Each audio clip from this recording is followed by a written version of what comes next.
magandang gabi po. Malaking problema po ito dahil 3 bisis po talaga ang paggalaw sa ilalim ng lupa ngayon, kaya nababahala sa kaibigan na konsensya. Kaya pumunta po siya agad dito sa atin para ihatid po ang impormasyon. Hindi sana siya pupunta dito ngayon, ngunit nag-alala po siya dahil gabi, baka maraming mga tao mapapahamak, magulat. Sana ay hindi daw ito mangyayari. Alam po ninyo, nangyari po yung 6.0 doon sa Albay Samar, no? Kaya si kaibigan, pakinggan po yung mga idol, hindi talaga mapakali si Linyo. Lalo na 3 bisis po ang pagyanig ngayong gabi na to, alas 6:30 na, kaibigan. Bakit po, ano po bang nangyari? Hindi ko inasahan ito ba? Nagulat ako dahil grabe po yung pag tawag mo sa akin.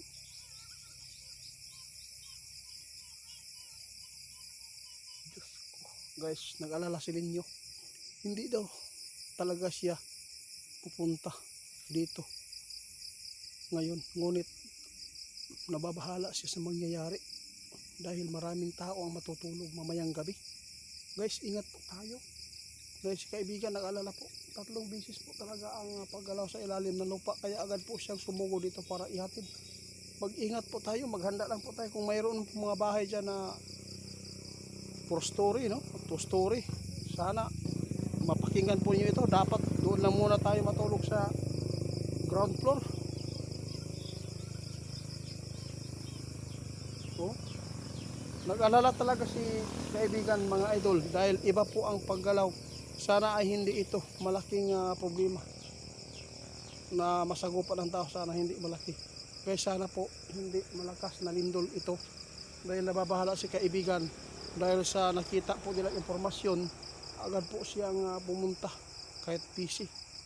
Guys, tandaan niyo itong babala ng ating kaibigan. Maghanda lang tayo ng flashlight, ha. Huwag tayo magpanik kung yayanig man mamayang gabi. Pero tandaan po natin, lahat po ng mga nakikita ng ating kaibigan, posible naman po, no, na talagang mangyayari.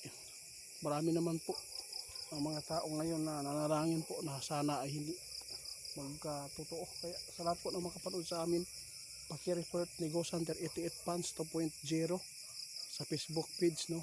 Scammer po yan, kaibigan.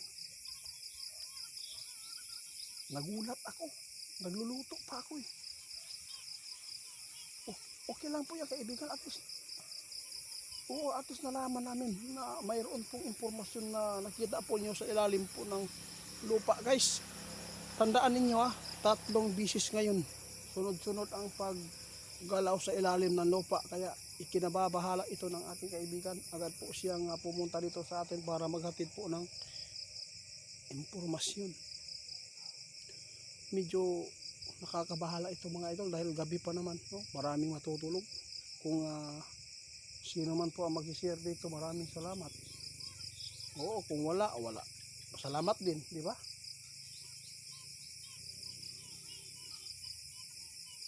Oo, yun po ang importante na alam po ng iba.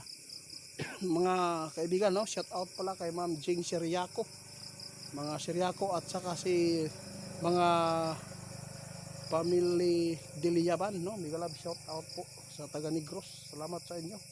Si ate nasa Pangasinan na po ngayon. Pangasinan o Pampanga.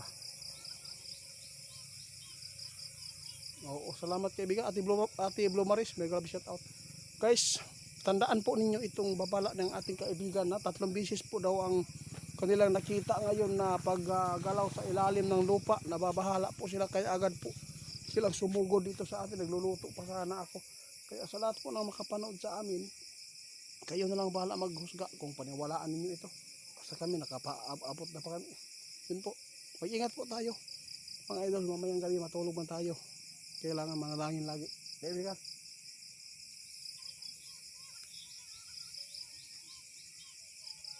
sige. Guys, yun lang po ang informasyon ni kaibigan, ha. Maghanda tayong lahat. Huwag po tayo magpanik kung sakali man magkaroon ng pagyanig, no? Kasi hindi naman po yan pahintulutan kahit ano pang mga impormasyon na nakikita ngayon. Pero ang ikinabahala ng ating kaibigan, kadalasan po ngayon na mga impormasyon ng ating kaibigan na hinatid ay nangyayari, kaya mag-ingat na lang po tayo mga idol ha, dahil hindi po natin alam po ang pangyayari. Mas maganda po talaga ang makapaghanda. Hanggang dito na lang mga idol ha. Ako ay lubos nagpapasalamat sa inyong pagsuporta, lalo na sa mga mabubuting tao na talagang walang sawa na sumusuporta. Guys, follow po sa Facebook page natin, no? Ghost Hunter 88 Original. Ang pick account dyan is Scammer Ghost Hunter 88 Fans 2.0. Kaya sa lahat po na makapanood, kayo na bahala maghusga kung kayo man po ay maniniwala sa impormasyon ng ating kaibigan. Nababahala talaga siya dahil kakaiba po ang paggalaw po sa ilalim. Sobrang lakas at taod-taod lang, no? Maya-maya lang, sunod-sunod daw talaga. Kaya hindi sana si kaibigan pupunta ngayon, ngunit nakonsensya daw siya. Kayo na lang bahala mga idol.